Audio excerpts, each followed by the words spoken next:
Ashveil is the easiest DPS to get a zero cycle with. And how do I know this? I got 3.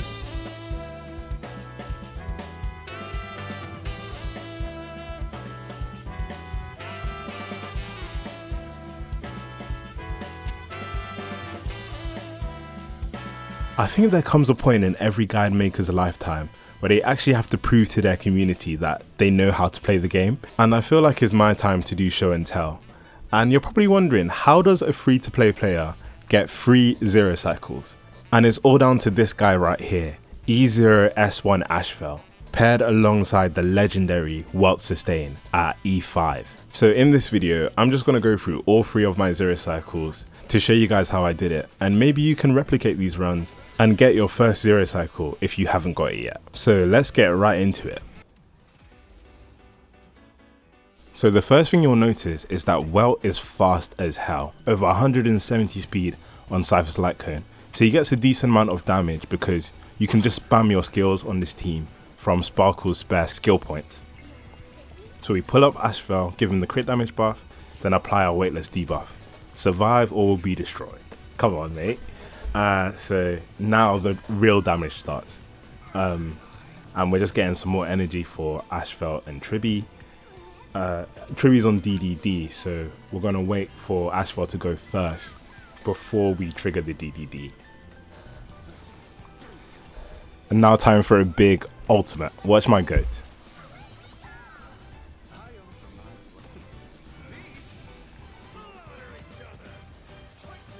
1.7 million. He's getting a ton of buffs on this team, so that's unsurprising. And the MOC debuff as well. Yeah, so we're just cleaning up now. His damage number is also climbing from the damage bonus stacking from the weightless debuff. And we're just going to clean up this wave with a skill. Nice one.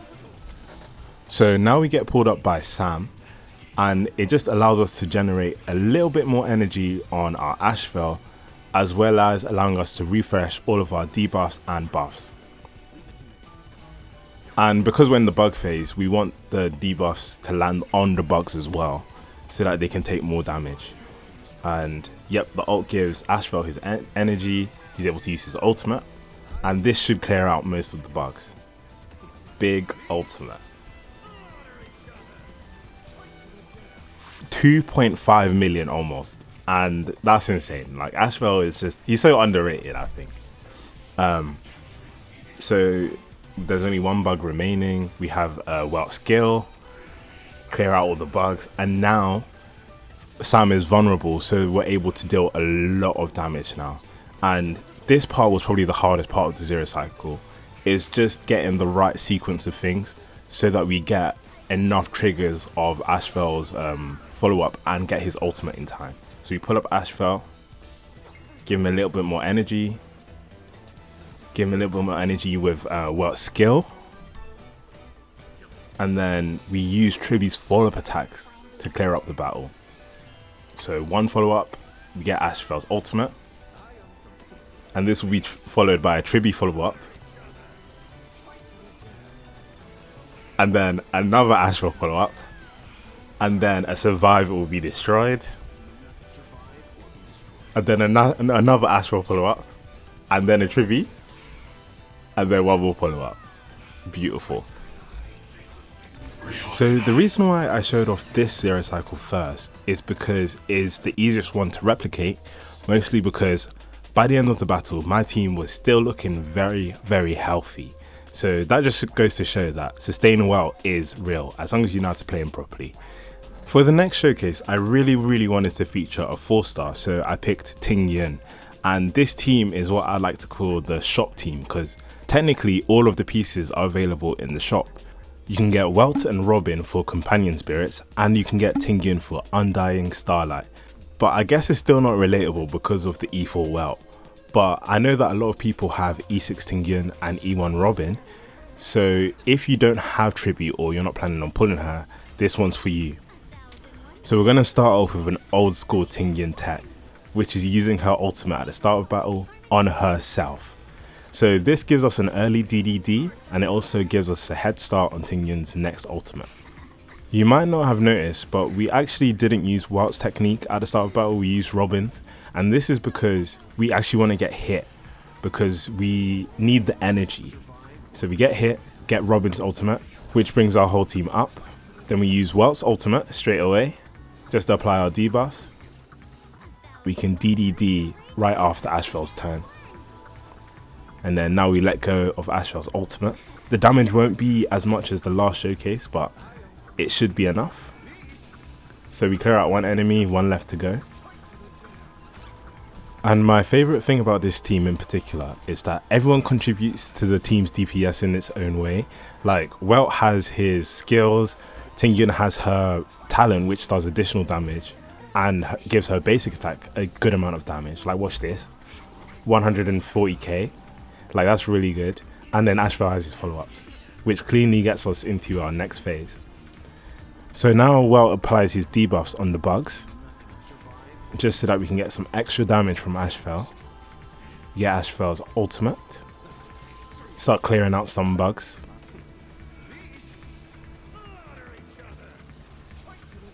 That's one, that's two. So we get 2 bugs. Not as good as the other run, but workable, very workable. And then we trigger another Ashveil follow-up. And then we're going to use Tingyun's skill here instead of her basic attack, just to farm a bit more energy and keep up the buff uptime. So now Robin's ultimate ends, but we should still deal enough damage to clear out the bug with Ashveil's follow-up attack. Easy peasy. And then we basic attack here. And another follow-up attack. It's not quite enough to clear the bug, but it should be okay. I'm just going to ult here, not for the DDD, but to apply the damage bonus from Tingyun's ultimate as quickly as possible, to squeeze out as much damage as possible. Then we Ashveil skill here, right before we Robin ult, just to squeeze out a little bit more damage. And now we're up. Ashveil ultimate. It has to be now to trigger all the follow-ups. Followed by a Welt ultimate. Oh, 4 million damage. Followed by 300k and then 1 million. What's impressing me here is that Robin's dealing 100k per proc, like every single time she triggers. Now 6% left. Will it be enough? Will one more skill be enough? And yeah, of course it's enough. Like, I'm showing you a 0 cycle. If it wasn't enough, it wouldn't be in this video. I think out of all of the 0 cycles, this was genuinely the hardest one to do. Both in terms of like understanding like the order of operations and the energy rotations between characters, especially with Tingyun's ultimate, but also in terms of just staying alive. Oh my god. The amount of times I retried this over and over again, even after knowing exactly what I needed to do, just because someone died. Like, if you looked at the HP bars, my whole team was on life support by the end of the fight. Like, I would recommend giving it a shot and seeing how far you can get. But I wouldn't blame you for rage quitting on this one if you tried to replicate it. But yeah, it was fun, and I really liked Tingyun. Literally the best action advance 4-star ever. Maybe, in my opinion, the best designed action advance on the game by accident. But yeah, that was a good run. We have one more 0 cycle to go. So I wanted to do something a little bit different with the last 0 cycle and focus more on Ashveil as a sub DPS rather than as a main DPS. And if you watched my Ashveil post-release guide, then you would know that the DPS right now that I said Ashveil synergizes best with as a sub DPS is Archer. And obviously this will change with Mortenax Blade, but for now, Unlimited Blade Works should do. One thing to note is that my Archer is E1, so this run will be a little bit unrelatable to my other free-to-play friends out there. Ashveil might not necessarily be the best in slot option in an Archer team, but he's definitely the most satisfying option that you can use. And you'll see what I mean a bit later. So this 0 cycle plays surprisingly similar to the Ashveil main DPS 0 cycle, with the main difference being that we have to be quite clever and mindful with our skill point usage. So we just let Archer do Archer things, and because of Sparkle's Nova Flare, we get to keep the extra skill points in the bank. And Archer acts as a battery for Ashveil, so with each hit, Ashveil's getting energy. So we use Ashveil's ultimate. And we're actually able to kill the enemy with that ultimate, which is great because it gives us extra stacks of gluttony. And then we use Archer's ultimate, and this is where the satisfying part begins. Ashveil, then Archer, then Ashveil again, then Archer again, then Ashveil again, and then it's Archer's turn. How beautiful is that?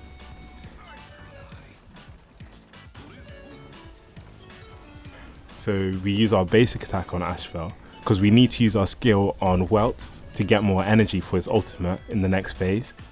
And then we pull up Archer and we finish off with some skills. Unfortunately, we couldn't get to 3 skills and get the refund from the E1, but it is what it is, man. So we get our Welt ultimate and we pull up Archer so that he can generate 1 more skill point before he's pulled up by Sam.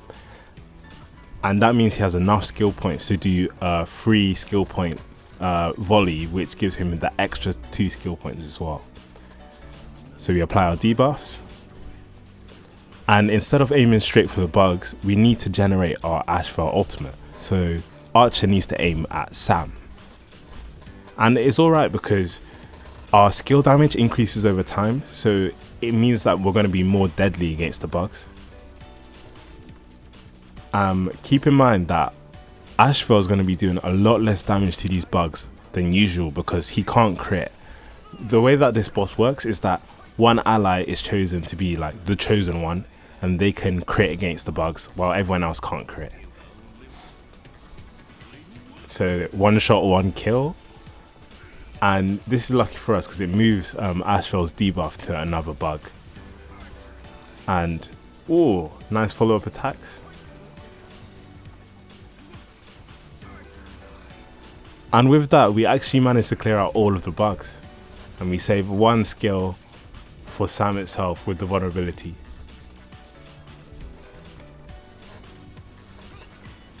So here we have to be quite clever. We regenerate 1 skill point here. Welt generates 1 more skill point. And instead of pulling up Archer, we're going to pull up Ashveil, just so you can generate a little bit more energy. And it might look like the run is cooked, 70% left. Nothing left to our names. Then we have our DDD coming in clutch. So Archer gets his turn. Unfortunately, he doesn't have the Dream Diver buff anymore, but it's alright because he's slowly but surely generating energy for Ashveil. And look at this, 2 skill points left, yeah. It's almost like a scripted run. We get our energy perfectly in time. Ashveil ultimate followed by an Archer ultimate. And the most satisfying ending ever. Watch this. Ashveil into Archer, into Ashveil, into Archer, and Ashveil had 1 more in the tank. What a beautiful ending. So that was one of the more straightforward 0 cycles that I showcased today. Like, it literally took me 2 tries to do it. And I think looking back on it, it's actually possible with E0 Archer instead of E1, because the E1 only triggered once the whole battle, and there was still a lot of damage left over at the end, because we still had an Ashveil follow-up and 1 more Archer skill, which would have killed the boss regardless. So I think if you have an E0 Archer, give it a shot, it might surprise you, and maybe you'll get a 0 cycle too. So now on to builds. My Ashveil build is actually pretty good. Like, if you look at my crit ratio, I'm 98 to 180. My attack's a little bit low, and I'm only missing a bit less than 2% crit rate. On the Ash Blazing and City Conversion Stars, E0. Tribbie, have a decent Tribbie build on DDD, and I'm on a damage set with an ER rope, because Tribbie actually does a decent amount of damage in this team, all at E0. Then I have Sparkle. As you can tell, my builds aren't great. Some of them, like my Sparkle has 0 crit basically, but she's on Sacrados with Broken Kill, that's what it's called. And then my Welt, he's at 172 speed, which is quite a lot, on Cypher's Light Cone. He's also on the Eagle set. Cypher's Light Cone is a massive damage increase on this team, and so is his E4 as well. But if you don't have Cypher's Light Cone, you can just use Resolution Shines, and if you do that, you can build less speed on Welt and focus a bit more on his damage, because you don't need to reach 170 speed for the passive. So for the second team, we have the same exact Ashveil build, literally no difference. To be fair, it is just a good generalist build on Ash Blazing Grand Duke with attack boots. And then next up we have Tingyun with around 2.6k attack, and she's running her signature light cone, Dance Dance Dance, and she's on Sacrados. And you rarely get max stacks of Sacrados, but you do get it when it counts. And she's also E6. Next we have Robin with 4.2k attack and 134 energy regeneration because of the battle isn't over. And yeah, her traces are good enough. And she's on 2-piece with Lushaka E1, which I got from the shop recently. Welt is actually built a little bit more DPS style, which may not look like it because of his awful crit ratio. But he's on Cypher's light cone still, but this time on 2-piece, damage bonus and speed. My archer build isn't great. My archer build isn't great in comparison to my Ashveil build. I'm at 96, 142, and as you know, if it's not 100% crit rate, it's basically 50-50. And I'm on cruising in the Stellar Sea, which isn't great because I missed out on his signature. And I'm on Quantum, which doesn't really help against the bugs with my E1. It was alright during this fight, but it wasn't needed. Ashveil on the same exact build, and I'm actually quite happy with it. I used the Relic Recon to try and get a better build in preparation for Blade, and pretty good. My Sparkle, she has a little bit more crit damage this time on DDD, and she has Sacrados again, as well as Broken Kill to buff the whole team. Then we have Welt on a crap build again. He is on 2-piece speed and Lushaka, and then he's at E5. So now that I've shown you all of my zero cycle showcases, it should be about it. But the guide maker in me wants to share a few little tips and tricks that I learned over my many retries trying to get these zero cycles against this boss in particular. So the first tip I want to talk about is an OG Welt sustain tech, and that is that if you use Welt's ultimate during Sam's first turn, you can effectively delay the rest of their turns and they never ever summon the bugs, and you literally send them into the next cycle. So this is really good for teams that need a little bit extra survivability and can't handle the damage from the bugs and the damage from Sam's punches, but you also need a decent amount of single target damage to make this worthwhile. Another thing that helps is that the MMC debuff will be all concentrated into Sam, so it deals a decent amount of damage. The only problem with this is that you don't get access to the bugs in the first place, so your clears will be a little bit slower because Sam won't be able to enter their vulnerable state. Using this tech with Ashveil, I got a 1 cycle instead of a 0 cycle. My other tip is centered around sustainless and low cycle clears. So if your DPS is unable to handle the amount of damage incoming from the bugs, you can pull up a support instead. So the best candidate for this is actually Tribbie, because she actually has a decent amount of HP, so she's able to tank the bugs damage, and the AoE damage that she deals is enough to reach the breakpoint where the MSC debuff can deal with the bugs if you go into the second cycle. The second thing I tried was pulling up an action advancer like Sunday, and this is important for two main reasons. For a character like Sunday, it means that you can potentially pull up 2 different characters, and it also means that they generate a little bit more energy so that they can get their ultimates faster. And if they're a Harmony unit, you can use the Meshing Cogs Light Cone, so every time that they're hit by the bugs, they're also able to regenerate a ton of energy. Anyways, now I think that's everything. I hope you enjoyed the Zero Cycles, and I can't lie, I feel like my man Ashveil has been underrated ever since Mortenax Blade was announced, because they just see him as a partner for Blade, but he's actually an amazing DPS in his own right, and it's just going to get even crazier when Blade comes out, and I'm really excited. So if you're also excited for Mortenax Blade, I'd advise you to subscribe, because the post release is coming soon and I think it's going to be a really good video. So subscribe if you want to. See you later. Bye.